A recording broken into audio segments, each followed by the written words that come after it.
Vaya conmigo, por favor, a su Biblia y abrimos juntos Daniel capítulo 3. Daniel capítulo 3. Estamos en la serie Fe en Exilio y nos estamos basando puntualmente en el libro de Daniel. El profeta Daniel que experimenta un exilio, experimenta ser deportado y ser cautivo en una nación llamada Babilonia y ahora un montón de cambios que la cultura babilónica va a imponer o ha querido imponer sobre la vida de Daniel y también sus amigos. En el día de hoy estaremos hablando justamente de un evento que estoy seguro más de una vez lo has escuchado. Si eres alguien criado en la iglesia, habrás escuchado y aprendido en la escuela dominical miles de veces la famosa historia de los amigos en el horno de fuego. Si eres alguien que quizás está indagando sobre la fe, es una de las historias más fascinantes porque es casi una trama de una serie exitosa de Netflix, porque lo que le pasan a estos muchachos y lo que atraviesan estos muchachos es casi sorprendente. Vamos a la Biblia entonces, Daniel capítulo 3, versículo 16 al 25. Hoy necesito leer algunos versos, así que por favor continúe usted con la mirada en su Biblia o en la pantalla o simplemente trate de prestar toda la atención posible. Verso 16 del capítulo 3 de Daniel dice así: Sadrac, Mesac y Abednego le respondieron a Nabucodonosor: no hace falta que nos defendamos ante su majestad. Si se nos arroja al horno en llamas, el Dios al que servimos puede librarnos del horno y de las manos de su majestad. Pero aun si nuestro Dios no lo hace así, sepa usted que no honraremos a sus dioses ni adoraremos su estatua. Ante la respuesta de Sadrac, Mesac y Abednego, Nabucodonosor se puso muy furioso y cambió su actitud hacia ellos. Mandó entonces que se calentara el horno 7 veces más de lo normal y que algunos de los soldados más fuertes de su ejército ataran a los 3 jóvenes y los arrojaran al horno en llamas. Fue así como los arrojaron al horno en sus mantos, sandalias y turbantes y todo, es decir, tal y cual estaban vestidos. Tan inmediata fue la orden del rey de calentar el horno que las llamas alcanzaron y mataron a los soldados que arrojaron a Sadrac, Mesac y Abednego. Verso 23. Los cuales, atados de pies y manos, cayeron dentro del horno en llamas. En ese momento Nabucodonosor se puso en pie y sorprendido les preguntó a sus consejeros: ¿acaso no eran 3 los hombres que atamos y arrojamos al fuego? Así es, su majestad, respondieron. Pues miren, exclamó, allí en el fuego veo a 4 hombres sin ataduras y sin daño alguno, el cual tiene apariencia de Dios. Ahí en el fuego lo que veo es a 4 hombres y el cuarto, dice Nabucodonosor, es alguien que tiene apariencia o figura de Dios. Estoy seguro que la gran mayoría de nosotros estamos acostumbrados a ver al Dios que resuelve los problemas antes de que sucedan, o resuelva los problemas antes de que por lo menos a nosotros nos sucedan. Oramos para ser cubiertos, para ser protegidos, para ser sanos, para ser prósperos y aún la mayoría oramos anticipadamente para que nada nos acontezca en el camino que nos viene por delante.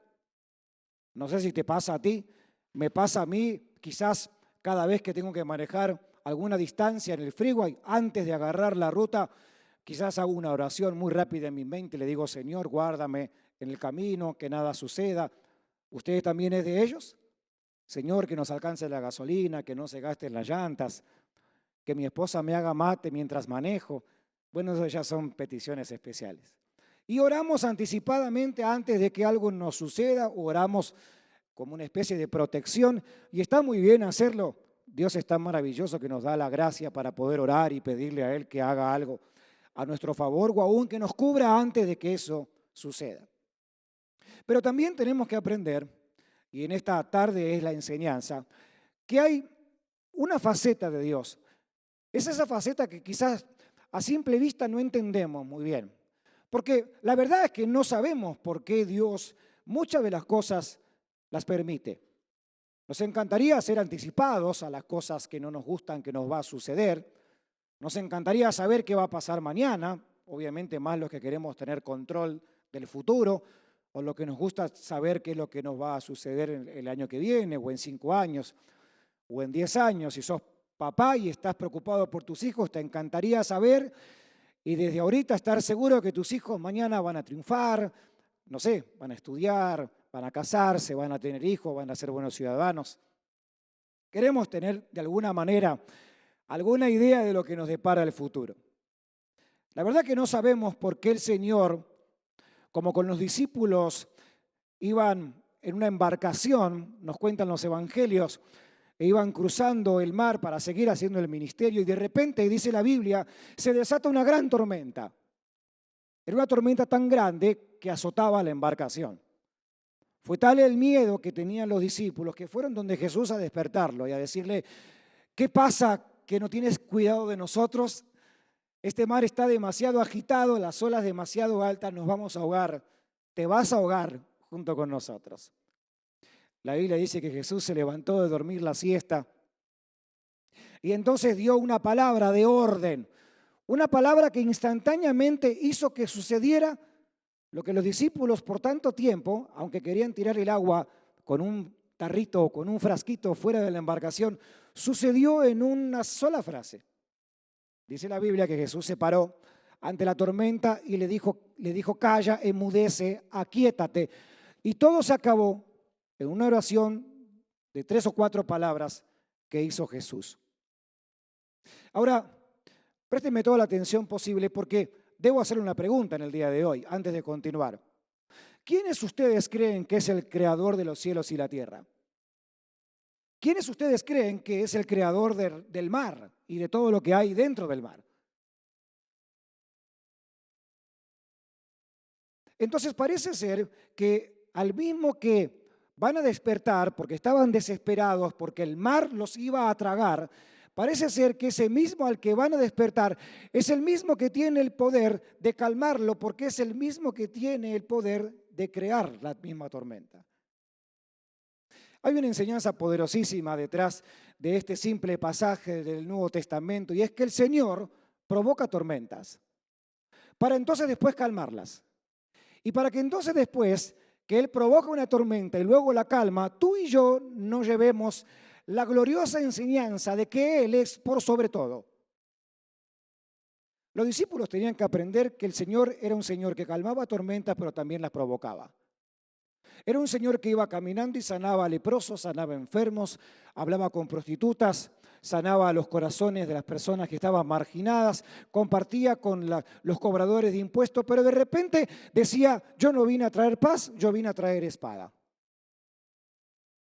Era el mismo Dios que provocaba la unidad y de que le decía a los discípulos, manténganse juntos, caminen juntos, pero también es el mismo que dijo que el que no dejara o padre a su padre o madre y todo lo que añoraba en el corazón tampoco podía ser digno de seguirlo. El mismo que de alguna manera fomentaba la familia, la unidad de la familia, era el mismo que decía, vas a tener problemas cuando me sigas porque posiblemente tus parientes no te quieran de la misma manera que te quieren ahora que le perteneces a ellos. Jesús es el mismo que sana, calma, tormentas, pero, présteme atención, también es el mismo que las provoca. La mayoría de nosotros estamos, conforme a la enseñanza que tenemos, en la gran mayoría, estamos acostumbrados a ver demonios por todos lados. Me levanté tarde, el demonio hizo que yo me quedara dormido. Se me quemó la comida, el demonio hizo que me olvidara mirando Facebook. ¿Están acá conmigo, sí o no? No, no están acá conmigo. Bien, perfecto. Estamos acostumbrados a echarle la culpa a lo espiritual. Claro, como lo espiritual es lo que no vemos. Como lo espiritual es aquello a lo que cada uno de nosotros podemos depositar todo el enojo que tenemos encima y entonces decimos, fue el diablo. La verdad que en ocasiones uno no pierde el trabajo porque fue el diablo. Uno pierde el trabajo porque posiblemente haya llegado tarde o posiblemente no esté cumpliendo los requisitos. o posiblemente no sea el trabajo que el Señor tiene para mí en ese momento. ¿Alguien está conmigo aquí, sí o no? Por ahí cuando no trato a mi esposa como merece ser tratada, o cuando no soy tratado de la manera en la cual merezco ser tratado, comienzan las fricciones en el matrimonio. Porque a nadie le gusta ser tratado como no debe ser tratado. ¿Están de acuerdo conmigo? Entonces, claro, no le puedo echar la culpa al demonio. A decir, seguramente mi esposa comenzó a hablar con su mamá y ahora su mamá le metió ideas. ¿Me siguen o no? No, no le puedo echar la culpa ni a mi suegra ni al demonio. No dije que sea lo mismo, estoy solamente intentando llegar a lo medular de esta enseñanza. Hay cosas que no tienen que ver tanto con lo espiritual, hay cosas que tienen que ver con algo que Dios está moviendo, provocando, sacudiendo para que yo de ahí me lleve una gran lección. Tenemos 3 amigos y ahora no le toca a Daniel ser el protagonista como en el capítulo 1 y el capítulo 2. Ahora le toca a los amigos, Sadrac, Mesac y Abednego. 3 personas que no se llaman así, sino que sus nombres han sido cambiados, al igual que el de mismo Daniel. Personas a la cual también se le había obligado a comer de la comida que se le ofrecía en sacrificio al rey. Personas a la cual también se le había puesto una cultura que ellos no querían tener porque también habían sido cautivos y tenían que obligadamente dejar de ser judíos y practicar lo que un judío practicaba, porque ahora debían convertirse en personas de cultura babilónica. ¿Se recuerdan de qué trabajaban estos 3? Estos 3, al igual que Daniel, estaban muy cerca del rey, tan cerca, que eran personas que de alguna manera podían interpretar sueños, como aprendimos en el capítulo 2, y ayudarlo al rey, asistirlo en todo lo que el rey ocupara y necesitara. No quiere decir que la parte de la limpieza o la parte de la comida sea algo menor. Lo que quiero decir es que estos 3 muchachos y Daniel tenían un trabajo muy difícil de llevar adelante. Porque cualquier cosa que al rey no le gustara era muerte segura para él y para todos los demás. Ahora están ahí. Están ahí en este compromiso en el que están, porque se levantó un alboroto y siempre hay un chismoso como en toda iglesia, como en toda familia, como en todo país, que fue a vociferarle al rey lo que estos 3 no hacían. ¿Se recuerdan? La orden era, al sonar de la música, todo el mundo tenía que adorar la estatua que Nabucodonosor había levantado para que todo el mundo lo reconociera como Dios. Cuando estos 3 no lo hacen, alguien va de bufón y le dice, estos judíos que tú trajiste, estos 3 muchachos, no están haciendo lo que tú quieres, Nabucodonosor, Babilonia. Estos 3 no están siguiendo la ley que pusiste. Estos 3 te están desobedeciendo. Como era un decreto, había que hacer lo que había que hacer. Los 3 son llamados a conversación y la pregunta fue radical. No están adorando, ustedes van entonces al horno de fuego. La sentencia, radical. Calienten el horno. ¿Cuántas veces calentaron el horno? 7, gracias. Lo calentaron al máximo al horno. Nos cuenta la Biblia, lo leímos juntos, que los soldados que llevaban estos 3 para echarlos al horno se murieron antes de que estos 3 cayeran en el fondo de este pozo. ¡Qué tremendo! Nos da a entender que era algo natural, no era espiritual, no es una idea poética de la Biblia, no es una idea filosófica de algún pensador, era algo que ocurrió enfrente de la cara de ellos.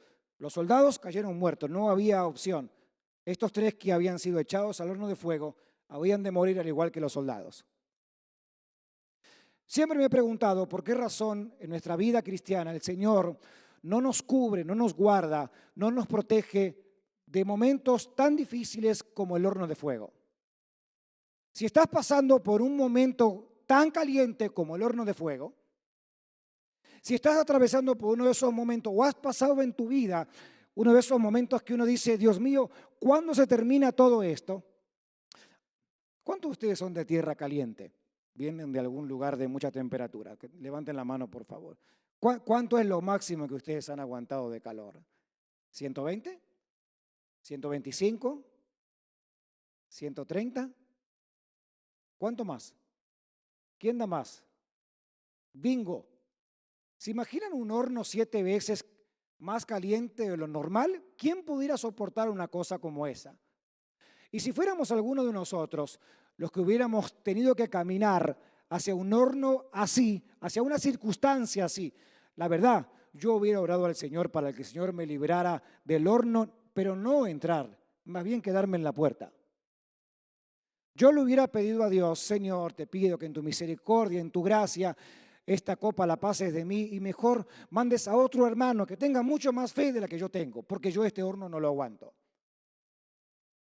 Yo hubiera preferido orar con mis otros dos compañeros, si hubiera sido uno de estos tres, para decirle a Nabucodonosor: vamos a hacer una cosa, dame chancita, vamos a orar, le voy a pedir a Dios que me disculpe por un momento, pero por un ratito me voy a olvidar de él y por un ratito voy a obedecer, al cabo es la ley. Mejor a ti te prendo una velita, te pongo un saumerio, adoro un poquito a Nabucodonosor y le pido a Dios que me dé chancita, porque de lo contrario voy para el horno. ¿Te ha pasado alguna vez tener que hacer cosas honestas sabiendo que ibas a perder? ¡Qué dolor! ¡Qué feo! Hace aproximadamente 2 años, quizás un poquito más, nos mudamos a la casa en la que vivimos hoy. La gran mayoría conoce la historia. Vivíamos en la casa pastoral, donde estaba el templo antes de que este sea construido, aquí muy cerca en la calle Ox. Y en la casa pastoral vivíamos la familia Ventura y otras familias más que eran parte del ministerio. Al venderse la propiedad, nos mudamos aquí a unas cuadras nada más.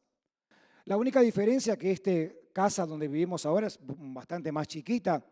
Por ejemplo, cuando entra una llamada telefónica, yo salgo, porque o entra la llamada o salgo yo. Cuando hay personas endemoniadas, las invitamos a la casa porque quedan libres. O entra el demonio o la persona, las dos cosas no entran. Y tiene una calle muy pequeña donde uno puede estacionar cerca de la casa. Así que estábamos con la van, moviendo algunas cosas, no me acuerdo los detalles, pero me acuerdo de algo muy importante, que me dolió muchísimo. Me dolió tanto que ha pasado el tiempo y todavía me lo recuerdo. Usted sabe que las memorias que uno se recuerda por tiempo siempre van aliadas con alguna emoción. Así que esto que les voy a contar me dolió porque se trata de dinero. ¡Auch! Mi esposa, sin darse cuenta, dio reversa con la van y tocó apenas el carro que estaba atrás. Lo tocó tan apenas que solamente le golpeó la placa y la hizo caer del carro. Solamente era un tornillo lo que le hacía falta para reparar ese daño. ¿Me siguen hasta acá? Con un tornillo yo lo hubiera solucionado. Pero ser honesto y hacer las cosas bien duele. Porque mantenerte firme y honesto siempre te va a meter en momentos de mucha presión. Si no me crees, pregúntale a estos 3 amigos que estuvieron adentro del horno de fuego por mantenerse honestos. Dijeron: no vamos a adorar a ninguno que no sea nuestro Dios. No hay respuesta para ti, rey. Hay que ir al horno, vamos. Te sigo con la historia del pequeño accidente automovilístico que fue con un tornillo. Grite conmigo fuerte: con un tornillo. No el que se me cayó a mí, el que se le cayó al carro. Cuando llegó a la casa, Pau me dice: mirá, esto fue lo que hice. Le di con el carro para atrás, le di un toquecito, le dije: no te preocupes, yo lo reparo. Fui donde el carro, no estaba el vecino, no estaban en la casa. Agarré la placa, la quise acomodar, me saqué el chicle, lo pegué, pero no quedó. En resumidas cuentas, Pablo me dijo: lo más honesto que podemos hacer es golpear la puerta a nuestro vecino y decirle que pasó lo que pasó y que por favor venga con nosotros para arreglar. En mi mente dije: con $50 lo soluciono. Lo invito a comer un asado al vecino y me la perdona. Le dejamos una nota a la noche. Al día siguiente nuestro vecino golpeó la puerta. Para hacerte el cuento largo, corto, me salió $1.500 reparar un tornillo. Fue el tornillo más caro que pagué en mi vida. Todavía estoy sangrando por la herida. Por supuesto, a mi esposa le quité la licencia y obviamente ella...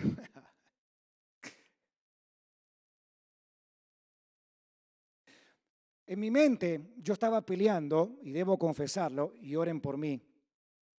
Porque yo decía: esto yo lo puedo arreglar de otra manera, esto es una cosa extremadamente pequeña, este tornillo es el tornillo más caro de la existencia. Yo lo puedo arreglar de otra, le puedo pedir disculpas, le puedo pedir perdón. Y comencé a pensar, ¿y si no le avisaba nada? ¿Y si no le ponía ninguna nota? ¿Y si no era honesto nada? ¿Y si me hacía loco y me iba?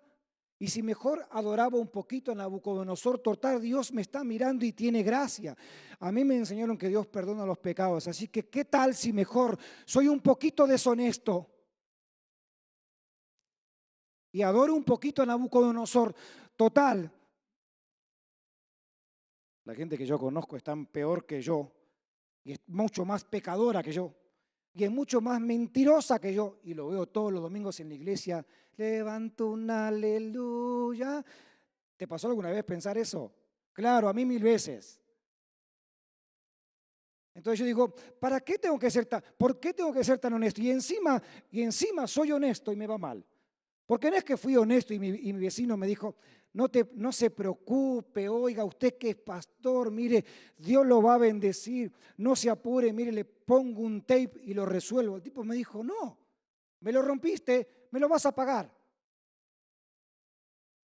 ¿Cuánto le dije que costó el arreglo? Por favor, levante una ofrenda al terminar el servicio. Esa era toda la razón del mensaje. Miren, el carácter se forma cuando nadie a uno lo ve. El temperamento es con lo que uno nace. Personas extrovertidas, personas introvertidas, personas que tienen mucha pena y mucho temor, que luchan con algún complejo, personas que le falta un jugador menos y habla y después piensa. ¿Conocen gente así? Bien, eso es temperamento, eso es un tema muy diferente al de ahora. El de ahora tiene que ver con el carácter. ¿Cómo formo el carácter? Bueno, el carácter lo formo cada vez que me enfrento al horno de fuego. El carácter lo voy formando cada vez que me encuentro en el medio de una tormenta.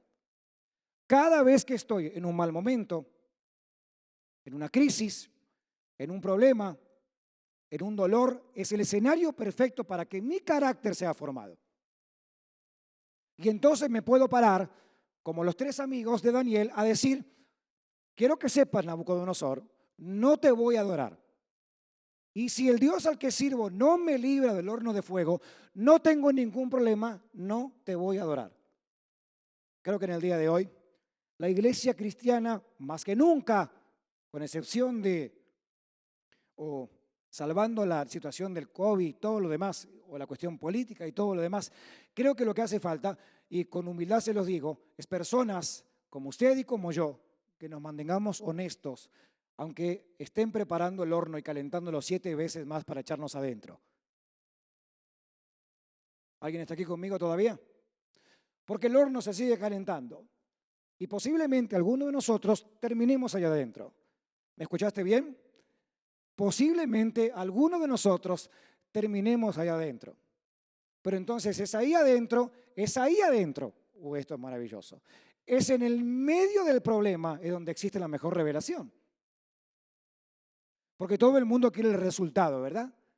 Todo el mundo quiere decir, salí de esta prueba, no me quemé.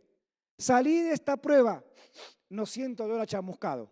Pero ninguno quiere justamente atravesar por el proceso de haber justamente pasado por la prueba para poder decir, tuve esta experiencia y Dios me libró. Hubieron 3 que fueron al horno. ¿Cómo se llamaban? ¿Se acuerda? Juan, Domingo y Pedro.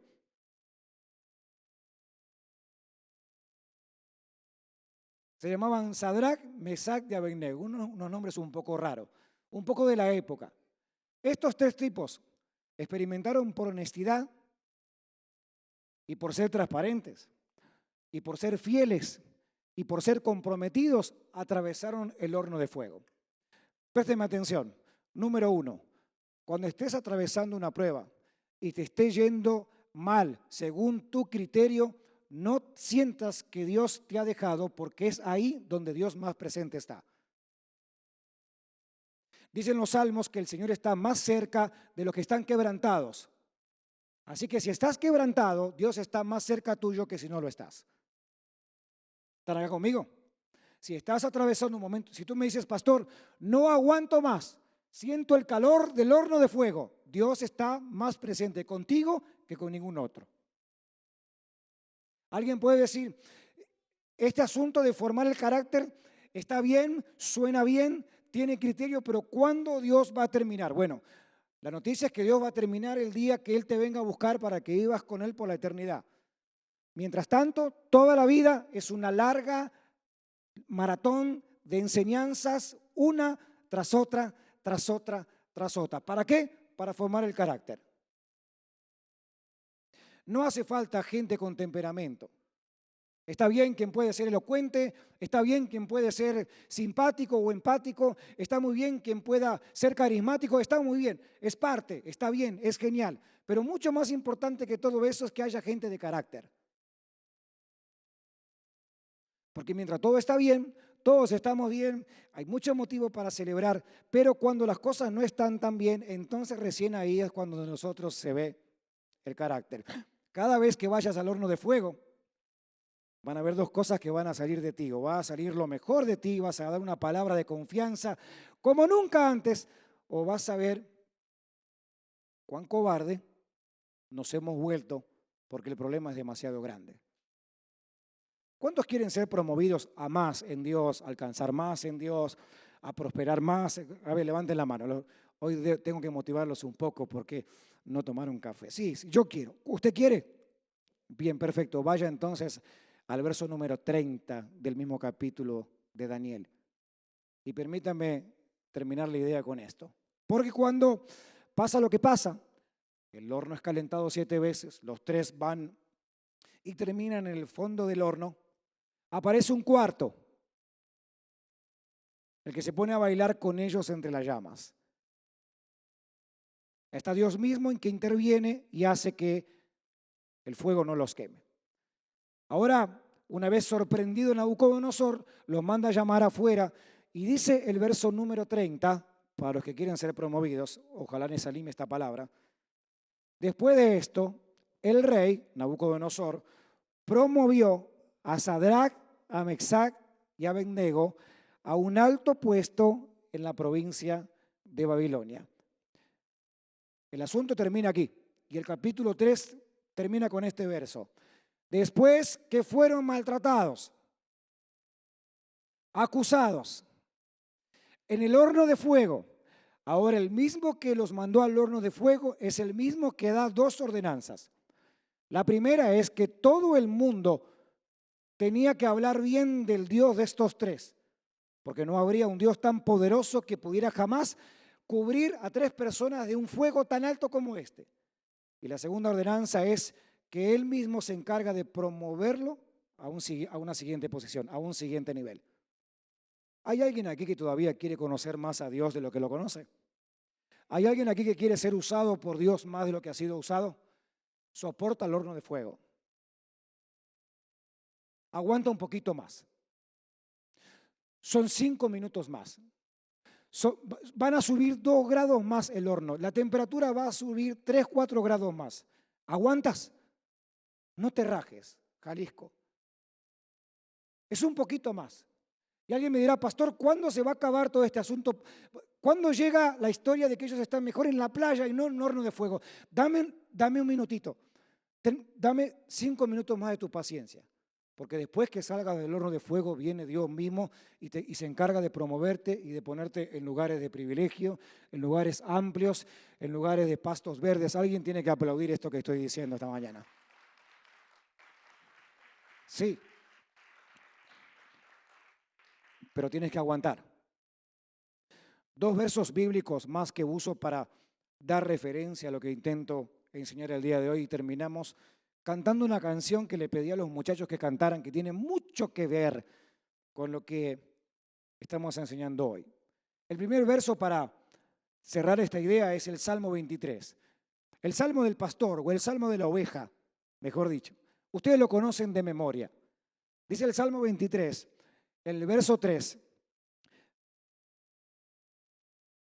Aunque ande por valles de sombra y de muerte, dice la versión 960, nueva versión internacional dice, aunque aún si voy por valles tenebrosos, aún si voy por valles tenebrosos, no temo peligro alguno, porque tú estás a mi lado, tu vara de pastor me reconforta. Présteme toda la atención posible. Otra versión, como dije, la más popular, dice, aunque ande por valle de sombra y de muerte. Présteme toda la atención. El salmista dice, cuando yo camine por ese valle de sombra y de muerte, no es que no va a caminar por un valle de sombra y de muerte, es que lo va a hacer. Es más, cuando David escribe este salmo, él está en un valle de sombra y de muerte. Él está en un desierto, él está escapando de un rey que lo quiere matar, que es Saúl, y él entonces en su desierto, en su soledad, en su sequedad, en su horno de fuego, él dice, aunque yo camine por este valle de sombra y de muerte, yo no voy a tener temor alguno, porque la vara del pastor es la que me va a dar aliento para aguantar y pasar del otro lado del camino. ¿Están aquí conmigo? A ver, vamos a pasar. Vamos a tener que pasarlo. Y el horno se va a calentar y nos van a echar ahí adentro. ¿Están listos? Corran a casa, traigan bronceador, lentes de sol. Nos va a pasar. ¿Y si no te está pasando el día de hoy? La vida da tantas vueltas que posiblemente algún día te pase. Y en ese día posiblemente te acuerdes de esta enseñanza. Si estás como yo en el medio del horno de fuego, entonces que te anime lo que Daniel capítulo 3, verso 30 dice que luego de eso fueron promovidos. Y si estás todavía pasando tu mejor momento, por favor llénate de toda la fuerza posible porque posiblemente los buenos momentos se terminen. Último verso. Profeta Isaías, capítulo 43, verso 2. Cuando cruces las aguas, yo estaré contigo. Cuando cruces los ríos, no te cubrirán las aguas. Cuando camines por el fuego, no te abrazarán las llamas. ¿Notan? Cuando pases por el fuego, cuando pases por el agua, cuando pases por la llama. No quiere decir que no lo vamos a pasar, lo que quiere decir es que lo vamos a pasar. Ay, ay, ay. Lo mejor lo dejé para lo último, pero creo que lo tengo que repetir unas 20 veces más. Lo mejor de pasarlo es que lo vamos a ¿qué? A pasar. Y entonces, ¿sabes lo que pasa cuando uno pasa? Pasa lo mejor. Uno ya aprendió. Mi carácter fue formado. Ya sé lo que va a pasar en la próxima. Y el próximo problema que tenga, yo sé que Dios sigue estando conmigo. Claro. Sí, termino con esto y vamos a cantar. El 2020 fue uno de los años más duros que en la historia del mundo atravesamos. Personalmente, fue el tiempo más duro, de mayor soledad, de mayor sequedad, de mayor inseguridad, de mayor temor, debo confesarlo. Fue un año muy duro para mí. Pero ahora aprendí, después de haber estado, al igual que cada uno de ustedes, en un extendido tiempo de horno, ahora aprendí que puede venir el COVID-20, el COVID-21, el COVID-22, el 23. ¿Quién da más? Que vengan todos los COVID que quieran.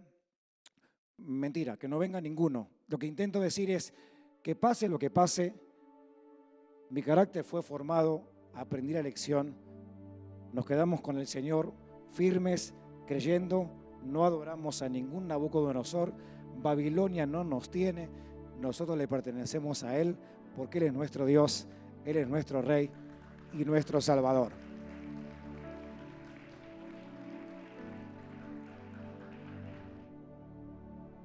Había uno más entre las llamas.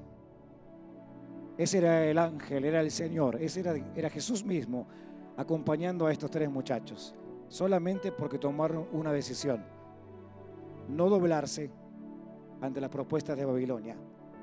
En este día quiero afirmarte que Dios está contigo mientras te mantengas con Él.